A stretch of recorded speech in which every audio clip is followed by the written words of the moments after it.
Gayahan, kasaganahan para sa buong pamilya.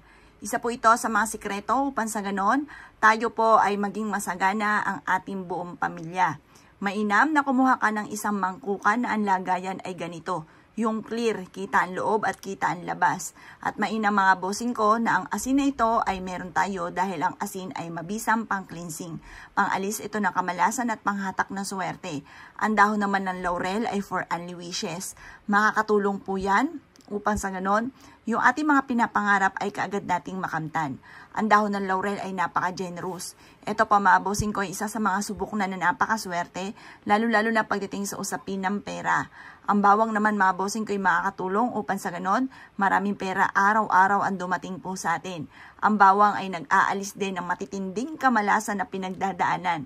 Plus additional pa, ang dahon ng laurel na may nakasulat ng 168 ay mabilis na palo ng swerte mga bossing. Paiikutin nito ng mabilis ang takbo ng magandang kapalaran. Gawin niyo po ito ng mula sa puso ang pagwiwish, taimtim na panalangin, lalo-lalo na kung kailangan mo ng pera, lalo-lalo na kung sobrang gipit mo ngayon, na talaga namang umiiyak ka dahil hindi mo alam kung paano ka magkakaroon ng pera. Napaka-epektibo po nito. Gawin niyo po ito mga bossing ko ng mula sa puso ang pagwiwish.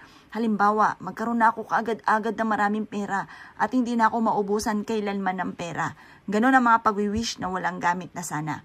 Or kaya po, sabihin niyo po kung ikaw'y mananaya, mananalo na ako ng jackpot at ako po ay makakamit ko ang lahat ng aking mga ninanais. Magkakaroon ako ng limpak-limpak na salapi. Or kaya sa aking negosyo magkakaroon ako araw-araw na malaking benta. I-wish nyo na ang lahat ng gusto nyo na walang gamit na sana, direct to the point.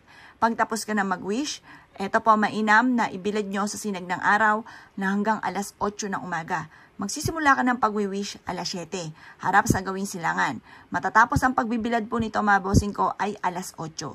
Makalipas ang alas 8 ng umaga, ilagay nyo ito sa inyo pong dining table kung saan kayo ay kumakain sa inyo pong hapagkainan. Ang dulot nito ay kasaganahan para sa buong pamilya. Kaligalayahan para sa buong pamilya. Mataboy lahat ang mga kamalasan at puro swerte ang dumating po sa buhay po ninyo. Kaya kung ikinaniwala at naisip po itong gawin, ay siya mga boss, good luck po sa inyo po lahat.